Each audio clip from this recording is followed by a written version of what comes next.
Muchoscomojesus.com presenta la serie Encontré en mi Biblia cómo vencer el nuevo orden mundial. Tome su Biblia y cuaderno de notas, obsérvelo todo, retenga lo bueno. El día de hoy veremos, basados en Deuteronomio capítulo 32 y verso 8, ¿qué fue lo que sucedió en la Torre de Babel?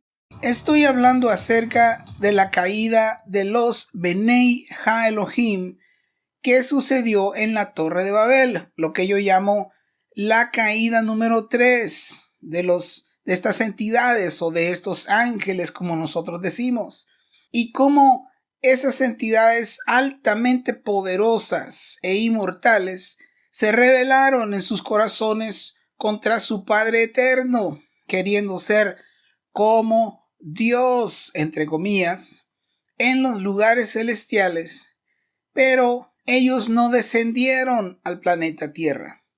Los otros ángeles de la caída 2, de los tiempos de Enoc y Noé, que ya estudiamos en los videos anteriores, esos sí descendieron a la tierra, pero están presos en cadenas de oscuridad, dice la Biblia, en una celda espiritual, por así decirlo, profunda, en otra dimensión que nosotros no conocemos, y no pueden salir de ahí hasta el día señalado. Pero en la Torre de Babel, al mismo tiempo que los ángeles o los príncipes, Benei Ha-Elohim, los hijos de Dios, se rebelaban en los lugares celestiales con un deseo perverso en su corazón de ser como Dios, en otras palabras, de tener el puesto de Jesús, porque Jesús está sentado a su diestra como Dios, dice la Biblia. Ellos anhelando ese puesto fue algo perverso en sus corazones. Entonces, cuando la humanidad se rebeló y estaban siendo juzgados en la Torre de Babel, al mismo tiempo que estos ángeles o príncipes de Benei Ha-Elohim se rebelaban en los lugares celestiales, también la humanidad estaba rebelándose bajo el liderazgo de Nimrod y se rebelaba contra el Padre Eterno en la tierra, queriendo hacerse un nombre para sí mismos y erigiéndose a sí mismos bajo el concepto de llegar a ser como Dios. En otras palabras, ellos estaban rechazando al Creador de los cielos y la tierra como Dios, estaban rechazando a nuestro Padre Eterno como su Dios. Ya hablé en videos pasados cómo ese concepto profundamente maligno y oscuro fue la razón también para que Hasatán fuera expulsado de los cielos. A continuación voy a repasar brevemente, basado en Deuteronomio 32:8, que es el pasaje que estamos viendo desde el video pasado. Vamos a ver las diferentes traducciones que vimos en el video pasado, pero organizadas conforme a los términos que se usan. Y estas versiones no dicen que la división de las naciones en el juicio de la Torre de Babel se hizo basado en el número de los hijos de Israel, como dice la gran mayoría de nuestras versiones, porque eso no hace ningún sentido. Israel ni siquiera existía. Pero estos otros términos y estas traducciones que estamos revisando nos ayudan a probar que la división se hizo de acuerdo al número de unos seres celestiales que no eran terrenales, sino, como acabo de decir, celestiales, entidades espirituales e inmortales de alto rango y poder. En las siguientes versiones de la Biblia describen a estas entidades y la relaciona en los términos siguientes. La versión de inglés contemporáneo le llama ángel guardián, que Dios hizo la división de las naciones y Él, escuche esto hermano, Él asignó un ángel guardián para cada nación. En la versión fácil de leer en inglés, dice que Él asignó las fronteras para toda la gente y que hizo las naciones conforme al número de los ángeles que habían con él. O sea, en otras palabras, según mi entendimiento, los ángeles que se estaban revelando. Un ratito veremos más acerca de eso.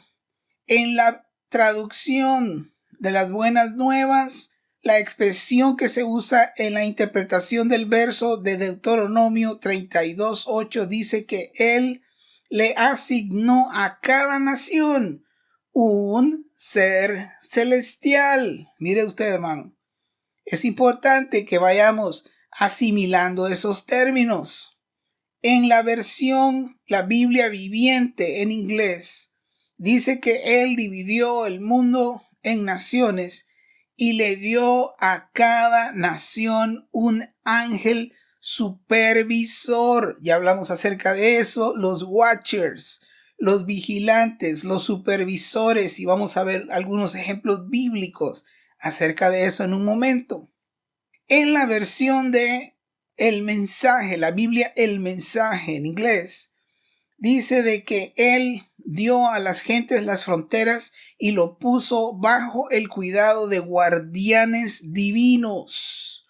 En la otra versión dice de que las fronteras de los pueblos fueron conforme al número de los seres divinos. Así que los puntos importantes que vemos en estos versos que acabamos de revisar es que fueron asignados uno de estos seres, como usted quiera llamarle, guardianes, ángeles, seres celestiales, seres divinos, como quiera que sea. La connotación de los versos nos hace ver que fue asignado uno para cada nación, que el número de las naciones se basó en un número de esos seres divinos que estaban siendo asignados a cada nación.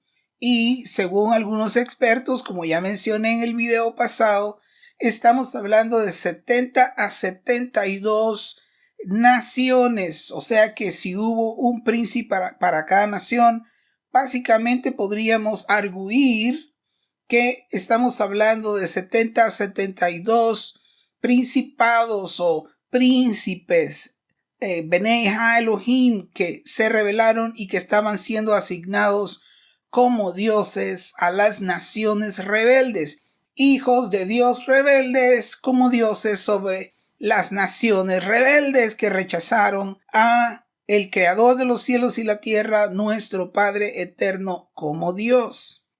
Aquí hay un dato muy interesante, porque en Lucas 10 y el verso 1, el Señor envió 70, precisamente 70.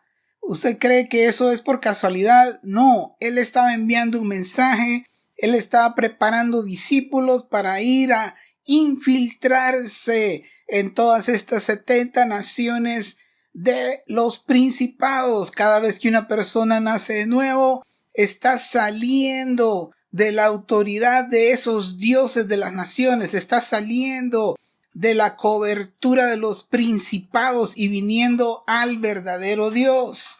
Este es un dato en cuanto a la caída 3, pero en la caída 2, en los 200 ángeles que descendieron, según mi entendimiento, al monte Hermón, ¿en dónde cree usted que Jesús dijo que las puertas del infierno no prevalecerán contra la iglesia? Justamente en el mismo lugar en donde descendieron los 200 Benei Ha-Elohim rebeldes en la caída número 2. Esos son un par de datos muy interesantes. Ahora, también vimos, y voy a repasar en este momento, expresiones que se usan en estas Biblias para describir y les llama los Benei Ha-Elohim. En inglés se les llama los hijos de Dios, y una de las versiones en Deuteronomio 32:8 está en la versión de inglés estándar, en donde dice de que la división de las naciones se hizo conforme a los hijos de Dios. También otra versión en español que dice eso es la palabra España. Usa el término que la división de las naciones se hizo conforme al número de los hijos de Dios. También la palabra Hispanoamérica usa la misma expresión en español de los hijos de Dios. En inglés tenemos la versión internacional estándar y les llama los hijos de Dios. Y también vimos en pantalla la vez pasada en la Septuaginta que la expresión hebrea es traducida al inglés como los hijos de Dios, que en hebreo sería Benei Ha-Elohim. Como podemos ver en pantalla también estoy poniendo una copia de Deuteronomio 32:8 en la Biblia de los manuscritos del Mar Muerto.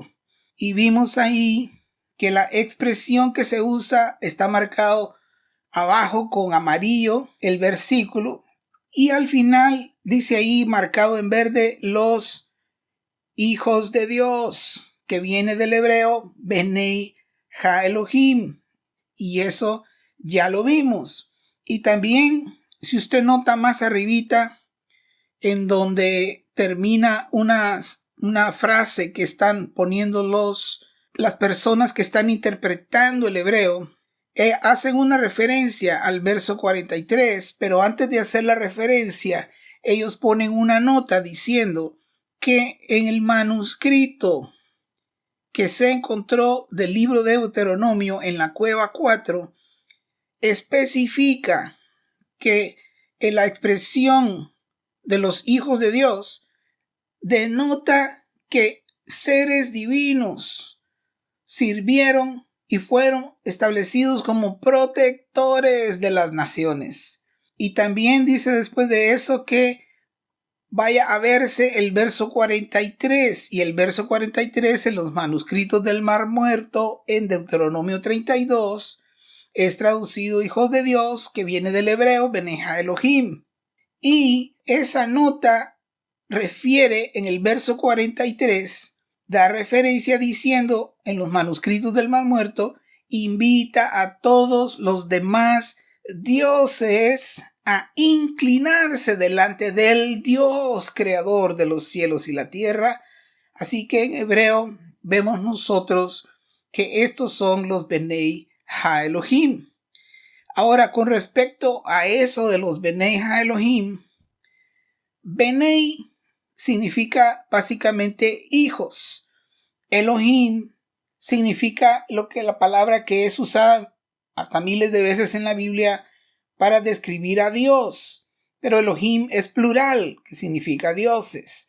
Pero se le antepone el artículo Ha, Benei Ha, Elohim, y ese artículo denota o enfatiza una preeminencia. Si solo decimos Benei Elohim, técnicamente estamos diciendo que son hijos de algún Dios.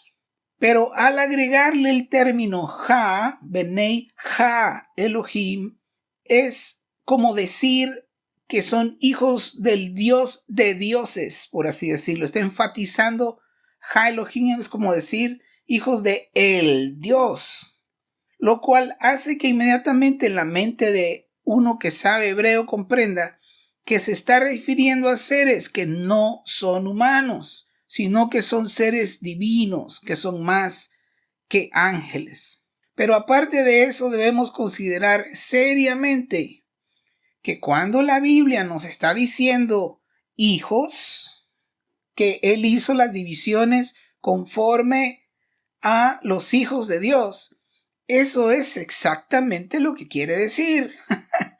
Hijos, no está diciendo otra cosa. Si dice hijos en la Biblia, nosotros debemos dar validez a esa expresión. Yo creo que la expresión Benei Ha-Elohim no son simples ángeles, como ya hemos estudiado en otros videos, sino que el término está refiriéndose a hijos en el sentido de que son hijos de la misma clase, si se puede decir así, de la misma especie de Dios, si se puede decir así. Desde nuestra experiencia como creyentes, para que usted comprenda un poco lo que estoy tratando de decir, y desde un punto de vista simple, nosotros entendemos que Dios tiene diferentes clases de hijos. Por ejemplo, Jesús es su hijo y nosotros también somos sus hijos, de acuerdo a la Biblia. Pero nosotros somos una clase diferente de hijos a Jesús, pero ambos somos hijos. Lo que estoy tratando de explicar es que hijos no solo se refiere a una clase específica, sino que puede haber otra clase de hijos, y en lo que estamos estudiando denota aquí en la Biblia que estos eran otra clase de hijos. Según mi entendimiento, es lo que yo llamo los hermanos menores de Jesús. Eran seres divinos, casi como Jesús, más que ángeles, pero que ellos son hijos que se estaban revelando, son Benei Ha Elohim, son hijos de Elohim, que se estaban revelando en sus corazones. Ahora, si nosotros llegamos a ser electos para llegar a ser como Jesús o Yeshua, eso significa o implica que nosotros llegaremos a ser otra clase de hijo, no solo un hijo de Dios cristiano, si se puede decir así, sino que hay personas que serán ascendidos a vencedores, a Benei Ha Elohim, y si somos ascendidos por él, créame, estaremos muy ocupados porque serán dadas asignaciones para que seamos parte de los watchers, parte de los vigilantes, seamos asignados a supervisar áreas, así como las traducciones que estamos revisando de este verso, en áreas del reino de Dios que nos serán asignadas funcionando en una dimensión celestial desconocida para la raza humana. De la misma manera en que habrá personas que no llegarán a ese nivel, digamos, pero que llegarán a ser reyes de las naciones, reyes y sacerdotes, ahí está en la Biblia, o que llegarán a ser, como Jesús dijo, uno será gobernador de 10 ciudades, otro será gobernador de 5 ciudades, otro será gobernador de 2 ciudades, o sea, diferentes niveles de gobernación, tanto terrenal como celestial. Está bien si usted no está de acuerdo conmigo, yo sé que esto no es común, pero le animo a que sigamos adelante. Lo que sí, supongamos que yo estoy equivocado y que esto no es así, que estoy equivocado. No hay problema, hermano. Lo más importante que yo enfatizo es sigamos para parecernos a Jesús, para llegar a ser como Él. En eso sí, todos debemos estar de acuerdo, en que se haga todo este tipo de posiciones, tanto terrenales como espirituales, digamos hasta cierto punto que eso no es tan importante como el hecho de llegar realmente a ser como Jesús. Ahora, en relación a Jesús con estos otros seres divinos, a diferencia de los otros hijos que Dios tiene, Yeshua, escuche bien, es el único hijo que fue engendrado del Padre en una mujer para ser nacido del agua y del Espíritu, conforme a los propósitos del Altísimo. Lo que le da solamente a él es un título exclusivo. Le da el título de Hijo del Hombre. Ninguno de los otros seres que son hijos de Dios y que están en los cielos, ninguno de esos seres divinos puede tomar ese nombre que es, ese título que es el Hijo del Hombre. Solo Jesús vino a experimentar en carne propia, si se puede decir así, lo que es ser hombre, pero luego volver a ser ascendido como Dios. Así que Él es el perfecto ser Dios hombre, por la gran sabiduría y propósito eterno. Mi argumento es que los llamados Benei Ha Elohim fueron, por así decirlo, casi iguales a Jesús, por así decirlo.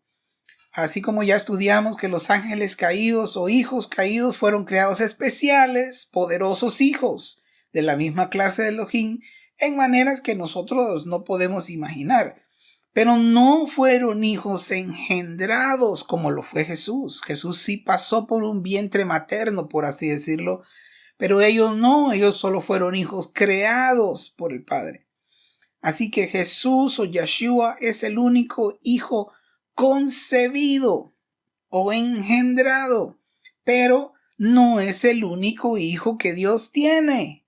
En la Biblia encontramos un ejemplo a esta expresión concebido que puede ayudarnos a aclarar hasta cierto punto lo que vengo diciendo. Y eso está en Hebreos 11:17. Vamos a ver la expresión concebido, engendrado, y vamos a analizarlo. Hebreos 11:17 dice: por la fe Abraham, cuando fue probado, ofreció a Isaac. El que recibió las promesas ofreció su único hijo engendrado. Un momento. El único hijo engendrado dice ahí en Hebreos 11:17. La expresión único hijo engendrado de Abraham es enfatizado en ese verso. Pero alguien podría decir que aquí la Biblia está mal, porque todos sabemos que en el libro de Génesis registra que Abraham tuvo también otro hijo que se llamaba Ismael y que fue también engendrado y concebido antes que Isaac. Desde un punto de vista natural y lógico, Isaac no era el único hijo engendrado. Desde un punto de vista natural y lógico, Isaac no era el único hijo engendrado que Abraham tenía.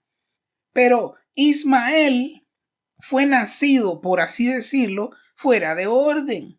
Su origen no fue en el corazón del Padre Eterno. Podríamos decir que fue una voluntad permisiva y no la voluntad perfecta de Dios, por razones que escapan a nuestro entendimiento. Así que, aun cuando Abraham naturalmente engendró 2 hijos, solo uno es registrado por el Espíritu como el hijo engendrado y concebido de Abraham, de acuerdo a las Escrituras, el hijo de la promesa, que es Isaac. Así, la bien conocida frase de Juan 3:16, donde dice que tanto amó Dios al mundo que dio a su hijo unigénito. ¿Qué quiere decir eso?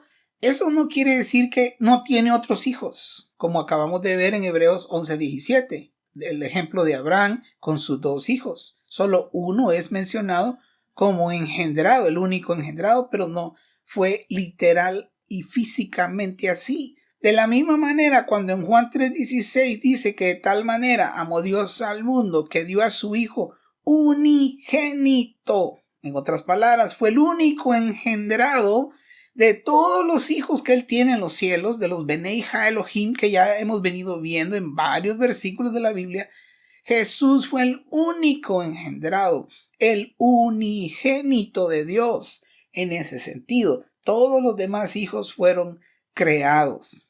El corazón del Altísimo escogió a Isaac, no a Ismael, para heredar las promesas hechas a Abraham, y desde ese punto de vista, Isaac fue el único unigénito de Abraham.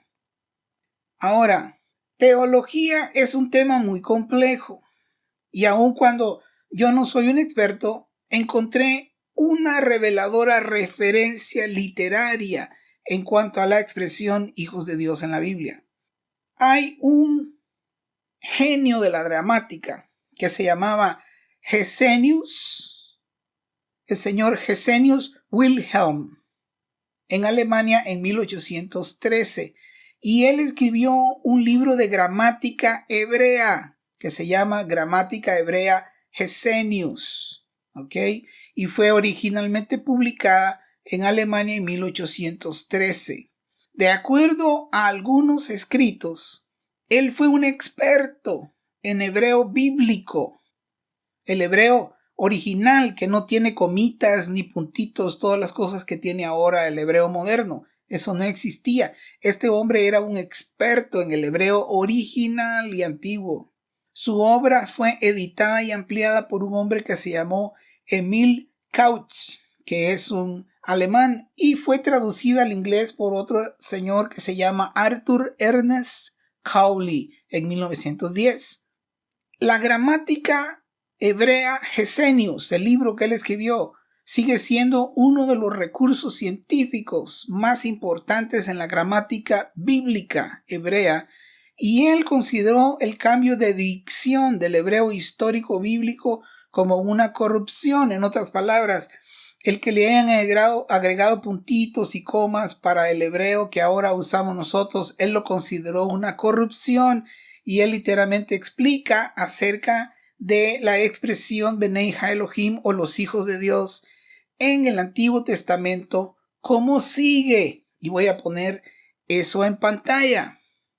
Él dice en este libro de gramática hebrea de Gesenius, dice, Ben denota membresía. Ben quiere decir hijo en hebreo.